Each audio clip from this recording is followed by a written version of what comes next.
Good morning dear students. Gayatri Vidya Mandir उच्च माध्यमिक विद्यालय सांसुर के यूट्यूब चैनल पर आप सभी का पुनः हार्दिक स्वागत। आज हम 12th क्लास एग्रीकल्चर केमिस्ट्री की आठवीं टॉपिक की बात करने जा रहे हैं, जिसमें आपका टॉपिक दे रखा है कि उर्वरकों की मृदा में बिक्रिया एवं फसल पर किस प्रकार से इफेक्ट होता है, उस चीज़ों को अपन डिस्कस करने जा रहे हैं। उर्वरक क्या होते हैं, उनकी क्या प्रॉपर्टी होती है, उर्वरकों को अलग अलग तत्वों की उपस्थिति के आधार पर कितनी कैटेगरी डिवाइड कर रखा है, तो काफी चीज़ों को हमने कल बड़े वीडियो लेक्चर में आपको डिस्कस किया था। आज हम देखेंगे कुछ 7-8 उर्वरक आपके दे रखे हैं, उनको अपन एक एक को समझेंगे कि उनके क्या सामान्य गुणधर्म है, किस प्रकार से उनका संघनन है, मृदा बिक्रिया किस प्रकार से प्रदर्शित करते हैं और फसल पे क्या प्रभाव है। 4 पॉइंटों को अपन डिस्कस पूरे पार्ट में करेंगे। 8 आपके दे रखे हैं कि urea, ammonium phosphate, ammonium sulphate, काफी ऐसे देखते हैं, पोटेशियम क्लोराइड, किसान खाद, तो काफी ऐसे दे रखे हैं, तो उनको एक चीज को अपन डिस्कस करेंगे। तो आज अपना फर्स्ट उर्वरक है वो कौन सा है, यूरिया।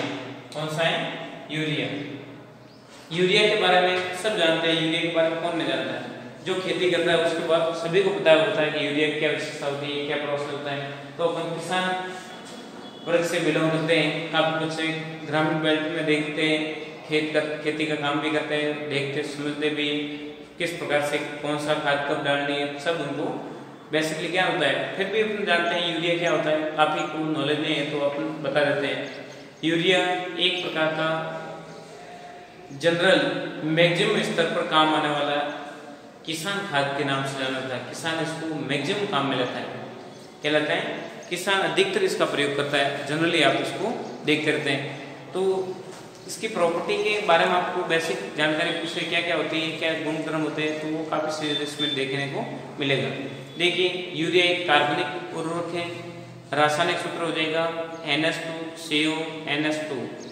IUPAC नाम हो कार्बोनिल डाइएमाइड या डाइएमिनो मेथेनॉल।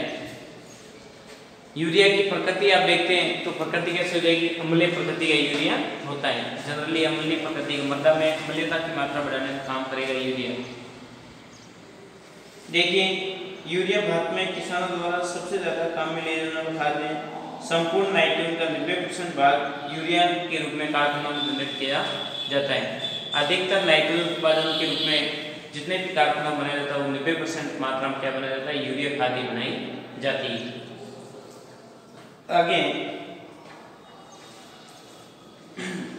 यूरिया में आपके 2 प्रकार के फंक्शनल ग्रुप काम कर रहे हैं, एक तो एमाइडो ग्रुप काम कर रहा है और एक एमिनो ग्रुप। तो एमाइडो को प्रायोरिटी दी जाती है और फिर बाद में एमिनो। संघनन की बात करें तो यूरिया आर्द्रता ग्रही कंपाउंड है। यूरिया में आर्द्रता होती है, वो कितनी होती है, यूरिया कुल भाग का 10% क्या पाई जाती है, उसमें आर्द्रता पाई जाती है।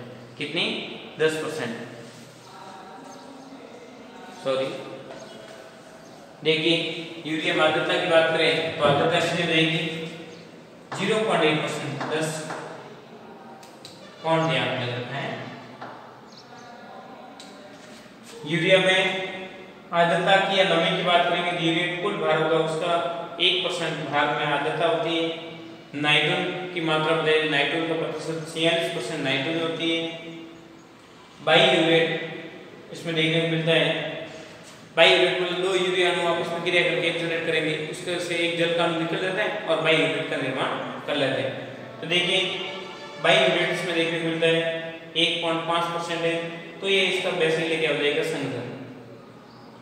सामान्य गुणधर्म, ये दानेदार सफेद रंग का क्रिस्टलीय ठोस पदार्थ होता है। दानेदार क्रिस्टलीय ठोस पदार्थ के रूप में देखने को मिलता है। जल में घुलनशील, आर्द्रता ग्रही, नाइट्रोजन युक्त उर्वरक है। कैसा है, नाइट्रोजन युक्त। नाइट्रोजन देखने को मिलती है, 46% नाइट्रोजन देखने को मिलती है। दिमाग बात रहेगी।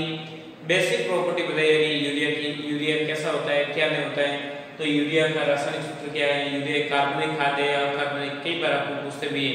तो यूरिया एक प्रकार की कार्बनिक उर्वरक है। इसका रासायनिक सूत्र NH2CO NH2 हो जाएगा। IUPAC नाम कार्बोनिल डाइएमाइड या डाइएमिनो मेथेनॉल के नाम से भी जाना जाता है।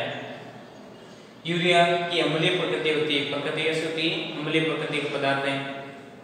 संगठन आर्द्रता, कुल भार का 1% आर्द्रता देखने को मिलती है, नाइट्रोजन 46% और बाईयूरेट 1.5% के रूप में देखने को मिलता है। गुण सफेद दानेदार क्रिस्टलीकृत ठोस यौगिक है, जल में घुलनशील, आर्द्रता ग्रही तथा नाइट्रोजन युक्त कार्बनिक यौगिक के रूप में इसका प्रयोग किया जाता है। बेसिकली प्रॉपर्टी आपके दिमाग में रही, ये यूरिया के बारे में बेसिक गुण धर्म आपको बताए गए। अब अपन देखते हैं यूरिया की मृदा अभिक्रिया किस प्रकार से संपन्न होती है, उसको अपन डिस्कस करने जा रहे हैं। यूरिया की मृदा अभिक्रिया या यूरिया की मृदा में अभिक्रिया किस प्रकार से होती है उसको अपन जानते हैं। पहले इस मैटर का आप स्क्रीनशॉट ले लीजिए, फिर पूरे मैटर को रब करके अपन आगे बढ़ा रहे हैं, वो आपके दे रखिए। मृदा में अभिक्रिया, यूरिया की मृदा में अभिक्रिया, ये ध्यान रखना। आपको ऐसे दिखता होगा, मैंने फॉन्ट लगा रखा है, ये फॉन्ट बिंदी छोटी सी है तब आप कंफ्यूज नहीं हो।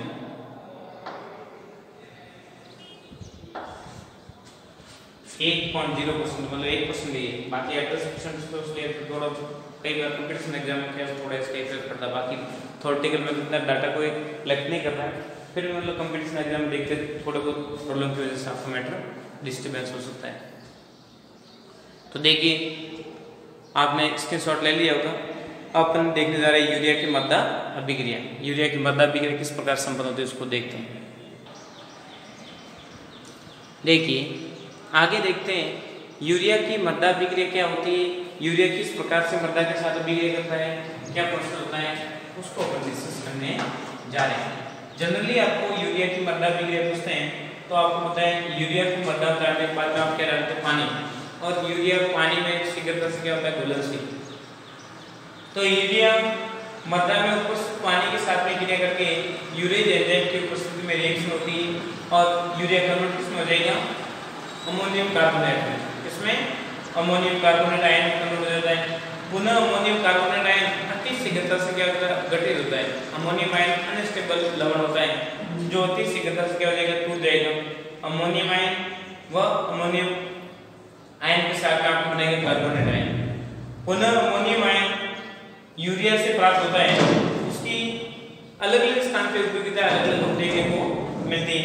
कहीं पे अमोनियम आयन ऑक्सीडाइज होकर ऑक्सीजन के साथ में क्रिया करके नाइट्रो मोनोस जीवाणु की उपस्थिति नाइट्राइट बनाता है, और नाइट्राइट पुनः ऑक्सीजन के साथ में नाइट्रो एजोबैक्टीरिया की उपस्थिति में क्रिया करके नाइट्रेट बनाता है जो पौधों द्वारा नाइट्रोजन के रूप में अवशोषित की जाती है। तो इस प्रकार से अपन जनरली देखते हैं यूरिया की मृदा अभिक्रिया। आपको शॉर्ट में आपको इतना मैटर रिप्रेजेंटेशन कर सकते हैं। अब लैंग्वेजिकल के रूप में आपको दे रखा है, लैंग्वेज के रूप में उसको भी आप याद रख सकते हैं। बाकी यूरिया की मृदा अभिक्रिया कुछ है तो इतना आपको रिप्रेजेंटेशन करना है, हमारे पास हो जाएगा। देखिए क्या दे रखा है, यूरिया की मृदा अभिक्रिया लैंग्वेज थोड़ी बहुत दे रखी है, उसको अपन देखते हैं।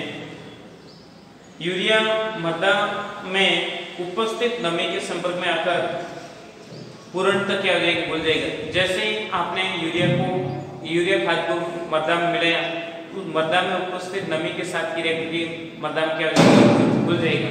किसी उपस्थिति में यूरेज एंजाइम की उपस्थिति में। इनमें नाइट्रोजन एमाइड के रूप में होती है जिसका उपयोग पौधे सीधा नहीं कर पाते हैं। यूरिया में नाइट्रोजन होती है वो एमाइड के रूप में होती है और एमाइड का पौधे डायरेक्ट प्रयोग नहीं कर सकते। मृदा में उपस्थित यूरेज एंजाइम की उपस्थिति में सूक्ष्म जीवों की क्रिया द्वारा यूरिया अमोनियम कार्बोनेट में क्या हो जाता है, परिवर्तित हो जाता है। यूरिया मृदा नमी जल के साथ क्रिया करके यूरेज एंजाइम की उपस्थिति में अमोनियम कार्बोनेट बनाते हैं। अमोनियम कार्बोनेट शीघ्रता से सूक्ष्मजीवी ऑक्सीजन होकर अपघटित हो जाता है। Ammonium ion plus carbonate ion क्या होता है, शीघ्रता से अपघटित हो जाता है। इस प्रकार से प्राप्त यूरिया से अमोनियम आयन अलग अलग स्थान पे उसकी अलग अलग उपयोगिता बताई जा रही है। अमोनियम आयन का कुछ भाग पौधों द्वारा सीधा अवशोषित किया जाता है। आपको पता है नाइट्रोजन पौधों में अमोनियम या नाइट्रेट के रूप में अवशोषित होती है, तो एक तो अमोनियम आयन के रूप में पौधे इसको डायरेक्ट अवशोषित कर सकते हैं, और कुछ मात्रा में अमोनिया होती है, अमोनियम आयन होता है वो नाइट्रेट में भी कन्वर्ट हो जाता है। अमोनियम आयन का कुछ पौधों द्वारा सीधा अवशोषित कर लिया जाता है, जैसे धान या चावल की फसल नाइट्रोजन को डायरेक्ट अमोनियम आयन के रूप में ग्रहण करते हैं। धान की जो फसल होती है वो डायरेक्ट जो अमोनियम आयन मिलते हैं उसको क्या कहते हैं, नाइट्रोजन के रूप में अधिशोषित कर लेते हैं। कुछ मात्रा में अमोनियम आयन वायुमंडल में विस्तृत भी हो सकता है। वायुमंडल में क्या रहेगा, विस्तृत होने की संभावना अमोनिया गैस बना देते हैं। मद्दा कोलाइड्स ऋण अंश होने के कारण अमोनियम आयन मद्दा कोलाइड्स पर भी अधिशोषित भी हो जाते हैं। कभी कभार आप देखते हैं अमोनियम आयन पर क्या उपस्थित है आपके पॉजिटिव आवेश। अमोनियम पे कौन सा आवेश आपके उपस्थित है, पॉजिटिव आवेश। तो इसी पॉजिटिव आवेश की वजह से ये मद्दा के साथ भी क्रिया कर सकते हैं। और आपको पता है मद्दा पे कौन सा आवेश होता है, ऋण आवेश। तो ये ऋण आवेश के साथ में इसके साथ क्रिया करके आपके क्या बना सकता है, कोलाइड सॉल्यूशन का निर्माण भी कर सकता है और अमोनियम आयन। और अमोनियम आयन प्राप्त किससे हुआ है, यूरिया से। दिमाग बात रखना, जब यूरिया को मद्दा में मिलाया जाता है तो मद्दा में उपस्थित जल वाष्प के साथ में क्रिया करके यूरिक एंजाइम की उपस्थिति में अमोनियम कार्बोनेट बनता है। अमोनियम कार्बोनेट आयन शीघ्रता से अपघटित होकर अमोनियम आयन व कार्बोनेट आयन बनाता है। अमोनियम आयन एक तो डायरेक्ट कई पौधे ऐसे होते हैं सावल जैसे आप देखते हैं वो डायरेक्ट अमोनियम आयन को नाइट्रोजन के रूप में ग्रहण कर लेते हैं। डायरेक्ट वातावरण में अमोनिया गैस के रूप में विकसित हो सकता है। तीसरी कंडीशन आप देखते हैं अमोनियम आयन मद्दा पर उपस्थित ऋण आवेश तथा इस पर उपस्थित धनावेश विद्युत आकर्षण बल द्वारा जुड़कर एक कोलाइड सॉल्यूशन बना सकते हैं। चौथी कंडीशन में अमोनिया आयन ऑक्सीजन के साथ क्रिया करके नाइट्रोसोम की उपस्थिति नाइट्रेट और नाइट्रेट पुनः ऑक्सीजन के साथ क्रिया करके एजोबैक्टर की उपस्थिति में नाइट्रेट का निर्माण का जो पौधों द्वारा अवशोषित किया जाता है। तो इस प्रकार से अपन जनरली देखते हैं कि यूरिया की मद्दा के साथ अभिक्रिया किस प्रकार से होती है, क्या प्रोसेस होता है, उसको आपने डिस्कस किया। दिमाग बात आएगी, जो आपको मैटर बताया जा रहा है उसको व्यवस्थित रूप से कंठस्थ करें, अध्ययन करें, किसी प्रकार कंफ्यूजन डाउट डायरेक्ट पूछें। तो ये थी आपके यूरिया की मद्दा अभिक्रिया। आगे अपन देखते हैं उपयुक्त अभिक्रिया में निम्नलिखित बातों को अपन ध्यान में रख सकते हैं। क्या क्या बातें, जैसे कुछ विशेष कंडीशन दे रखी है जो इन अभिक्रिया के माध्यम से अपन को क्या समझ में आता है कि इस अभिक्रिया हेतु वायु संचार की मद्दा में आवश्यकता है, क्योंकि ऑक्सीजन आपके उपस्थित नहीं हुई तो मद्दा में इस प्रकार की अभिक्रिया संपन्न नहीं हो सकती। क्योंकि आपने देखा नाइट्रेट बनाने के लिए ऑक्सीजन नेसेसरी बताया गया है। सूक्ष्म जीवों की सक्रियता होना आवश्यक है। यूरिया से अमोनियम प्राप्त होता है। अमोनियम आयन की उपयोगिता के अकॉर्डिंग उनको देखता है कि नाइट्रोबैक्टर, नाइट्रोसोम्स, अलग अलग जीवाणु की क्रिया उसमें बताई जा रही है। यूरिया एंजाइम, तो कई प्रकार के ऐसे रिएक्टिविटी बताई जा रही है, तो उसमें आपके सूक्ष्म जीवों की विशेष भूमिका होती है। तो मद्दा में वायु संचार तथा सूक्ष्म जीवों की क्रियाशीलता होना नेसेसरी बताया गया है। इस अभिक्रिया में नवजात हाइड्रोजन बनती है जो हाइड्रोजन आयंस के रूप में मद्दा कोलाइड पर अधिशोषित होकर मद्दा की अम्लीयता को बढ़ाने का भी कार्य करती है। तो अपन देखते हैं इसमें क्या मिलती है आपको, नवजात हाइड्रोजन। क्या मिलती है, नवजात हाइड्रोजन जो बनती है, ये बनने वाले हाइड्रोजन, नवजात हाइड्रोजन ये काम कर सकती है। मद्दा में तो अधिक सारी मद्दा है तो उसको न्यूट्रलाइज करने में भी यूरिया की भूमिका रहती है। आप देखोगे कि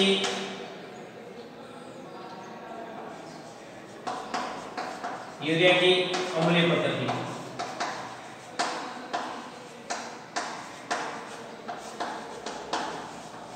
यूरिया की अम्लीय प्रकृति होती है। क्यों? क्योंकि ये नवजात हाइड्रोजन उपस्थित होती है और एक ही हाइड्रोजन मद्दा पर उपस्थित कैल्शियम आयन को क्या करती है, वहां से हटाएगी।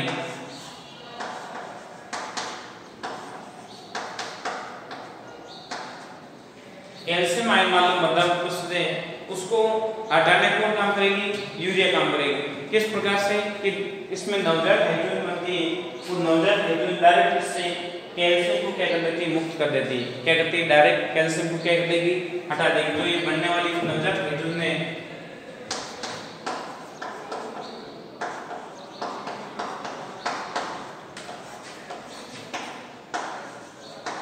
मद्दा पर क्या अधिशोषित हो रही है, हाइड्रोजन, और इससे क्या निकल जाएगा, कैल्शियम प्लस 2 आयन, ये क्या हो जाएगा, न्यूट्रलाइज आयन क्या हो जाएंगे, बाहर निष्कासित हो जाते हैं। तो इस प्रकार से हम देखते हैं यूरिया की अम्लीय प्रवृत्ति होती है। उपयुक्त अभिक्रिया से आपको समझ में आता है कि यूरिया क्या क्या प्रॉपर्टी, किस प्रकार से रिएक्शन होती है, क्या प्रोसेस होता है, तो ये सारा प्रोसेस आपके दिमाग में एनालिसिस से बताया गया। एक एक चीज को आप व्यवस्थित रूप से समझे, पूरे मैटर का आप स्क्रीनशॉट लीजिए। फिर बाद में अपन देखते हैं आगे आपके सामने आएगा कुछ बाई यूनिट के बारे में एप्लीकेशन, बाई यूनिट किस प्रकार से बनाया जाता है, और फिर बाद में फसल पर इसका क्या इफेक्ट होता है उसको भी अपन डिस्कस करते हैं। देखिए आगे अपन देखते हैं कुछ लैंग्वेजिकल मैटर दे रखा है उसको अपन डिस्कस कर रहे हैं।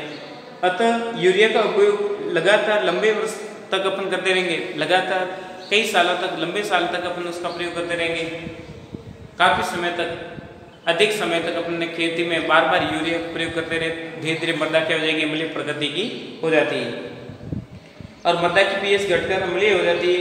यूरिया अमोनियम सल्फेट उर्वरक की तुलना में कम अम्लीय होता है। अमोनियम सल्फेट आयन की तुलना में यूरिया क्या है, कम अम्लीय प्रवृत्ति का होता है। अमोनियम आयन सल्फेट है वो अधिक प्रबल अम्लीय प्रवृत्ति का होता है, उसकी तुलना में क्या होता है, कम अम्लीय प्रवृत्ति का होता है। आगे देखते हैं 100 किलोग्राम यूरिया से उत्पादन अम्लीयता को उदासीन करने के लिए 80 किलोग्राम कैल्शियम कार्बोनेट की आवश्यकता होती है। मान लो मृदा में अत्यधिक आपके अम्लीयता की मात्रा बढ़ गई, तो आपने 100 किलो मान लो यूरिया का प्रयोग करके अम्लीयता की मात्रा बढ़ाई, तो उसको न्यूट्रलाइज करने के लिए 80 किलो आपको क्या डालना पड़ेगा, कैल्शियम कार्बोनेट डालोगे, तब जाके मृदा उदासीनीकरण हो पाएगा। मृदा में अमोनियम आयन का ह्रास नहीं होता है क्योंकि ये धनायन होने के कारण मृदा पर अधिशोषित हो जाते हैं। जितने भी आप देखते हैं कि मृदा में अभिक्रिया के दौरान, यूरिया के अभिक्रिया के दौरान आपके अमोनियम आयन बने, वो पूर्णतः ह्रास नहीं होते हैं, वो मृदा पे डायरेक्ट अधिशोषित के रूप में कुछ मात्रा में अवशोषित हो जाता ही है।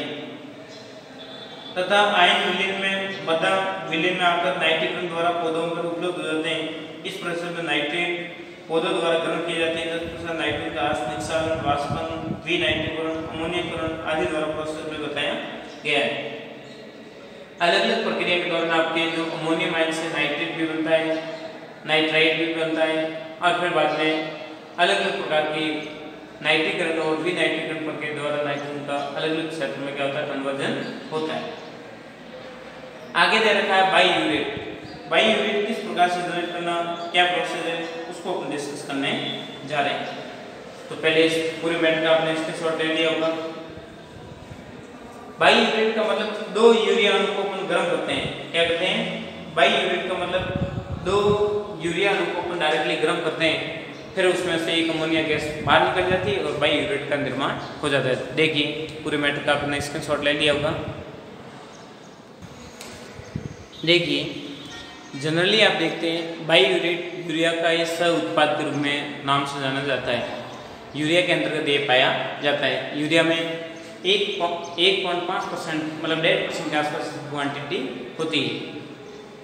कैसे बनाया जाता है, बनाने का प्रोसेस है कि जब यूरिया के दो अणु को अपन गर्म करते हैं तब इसमें से अमोनिया गैस बाहर निकल जाती है और बाई यूरेट के रूप में आपके यौगिक देखने को मिलता है। बाई यूरेट की मात्रा सामान्य यूरिया में 1% होती है और इससे अधिक मात्रा बढ़ने पर फसल पर इसका विषैला प्रभाव उत्पन्न हो जाता है। अब देखते हैं जनरली बाई यूरेट का आपको कई बार फॉर्मूला पूछे, दिमाग में रखना फॉर्मूला।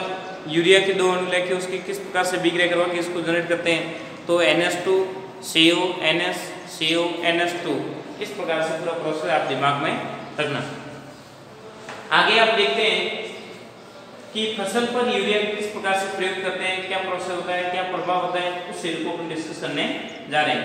फसल पर यूरिया का प्रभाव जनरली अपन देखते हैं यूरिया का प्रयोग अपन मृदा में तथा खड़ी फसल दोनों के रूप में अपन कर सकते हैं। खेती करते हैं पहले बुआई से पहले भी इसको प्रयोग में ले सकते हैं और बाद में भी इसका प्रयोग अपन कर सकते हैं। इसका प्रयोग कीटनाशक के साथ में भी मिलाकर अपन काम ले सकते हैं। पत्तियों पर छिड़काव करने से पौधे को अच्छी वृद्धि एवं उसकी अतिरिक्त भी कई प्रकार के बेनिफिट पौधे को मिलते हैं। पत्तियों पर छिड़काव हेतु प्रभावशाली तथा उत्तम उर्वरक के रूप में इसका प्रयोग किया जाता है। यूरिया खाद का प्रयोग फसल बोते समय आधे क्वांटिटी फसल बोने से पहले आधा करके मिला दो और खड़ी फसल में आधा करके डाल लेना चाहिए। फुल क्वांटिटी एक साथ यूरिया एक ही समय में डालना। पहले आधा मान लो आपने 20 या 25 किलो को एक कट्टा लाए हैं उसमें से 12 किलो फसल बुआई से पहले डालो और फिर बाद में जब फसल खड़ी हो जाती है तब आधा कट्टा फिर बाद में डालो। तो आधा आधा करके इसका प्रयोग करना उचित माना जाता है।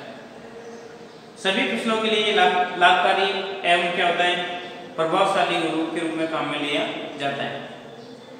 शुष्क खेती की फसलों में पर्ण शिवगा पर नाइट्रोजन देने के लिए आसानी से इसको प्रयोग किया जाता है।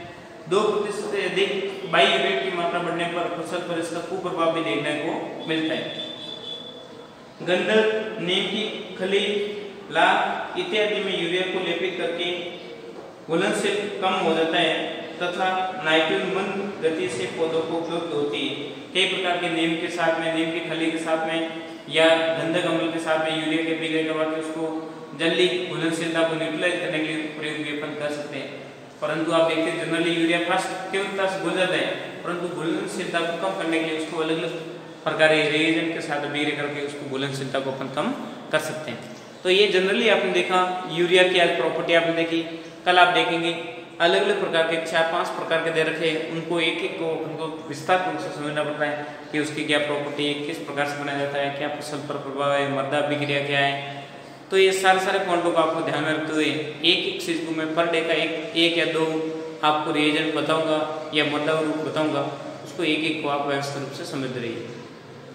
इंपॉर्टेंट बात ये गायत्री विद्या मित्र यूट्यूब चैनल को सब्सक्राइब करें, लाइक करें ताकि अपलोड होने वाले नए वीडियो तथा नए नोटिफिकेशन आपको मिलता रहेगा।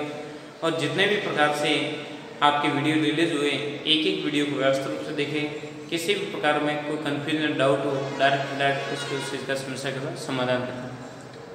घर पे रहे, सुरक्षित रहे, अपना काम करते रहे। थैंक यू, धन्यवाद सो मच।